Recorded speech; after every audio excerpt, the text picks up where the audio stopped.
Here's the complete Resident Evil mainline game timeline in 5 minutes. Let's go. In 2002's Resident Evil 0, a train owned by the Umbrella Corporation is attacked by leeches in the Arkley Mountains. STARS officer Rebecca Chambers teams up with Billy Kun, a former Marine and convict, after discovering that everyone on the train has been turned into zombies by the T-virus. The pair end up at an Umbrella training facility where the two face off against a tyrant and eventually kill it. They then fight the Queen Leech and kill it before destroying the facility. In 1996's Resident Evil, Chris Redfield, Albert Wesker, Jill Valentine, and Barry Burton take refuge in a mansion filled with sinister creatures that are products of Umbrella's experiments with the T-virus. Jill and Chris find an underground lab and discover that Wesker is a double agent who wants to use a tyrant to kill the rest of the members of STARS. Wesker is seemingly killed and the tyrant defeated. Jill and Chris then activate the lab's self-destruct sequence and escape via helicopter. In 1999's Resident Evil 3 Nemesis, Jill Valentine tries to escape a zombie-infested Raccoon City and is attacked by a monster known as Nemesis. She meets Carlos Oliveira and 2 other UBCS operatives and later becomes infected with the T-virus. Fortunately, Carlos finds a vaccine in a nearby hospital and saves her.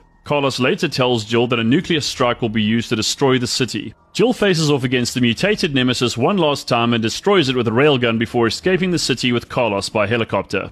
In 1998's Resident Evil 2, Leon S. Kennedy and Claire Redfield make their way to the RPD. Claire finds a little girl named Sherry Birkin and Leon meets Ada Wong. Leon fights a tyrant looking for the new G-virus and Claire becomes separated from Sherry. Ada then finds her and teams up with Leon, who is then shot by Sherry's mother, Annette. It turns out Sherry has an embryo in her to spread the virus. Leon and Claire manage to give Sherry a vaccine to save her, and Leon and Ada defeat the mutated tyrant. Ada escapes with a sample of the G-virus, and after the train self-destructs, Leon and Claire escape the city with Sherry. In 2000's Resident Evil Code Veronica, Claire escapes imprisonment on Rockford Island with Steve Burnside after a T-virus outbreak. The two flee via plane, which is then redirected to a facility in Antarctica by Alfred Ashford. Claire and Steve find the facility overrun, and before being killed, Alfred revives his sister Alexia, who had been in cryogenic sleep. Chris Redfield and Albert Wesker make their way to the facility, and Chris frees Claire. Steve mutates and tries to kill Claire, but then turns on Alexia, who kills him.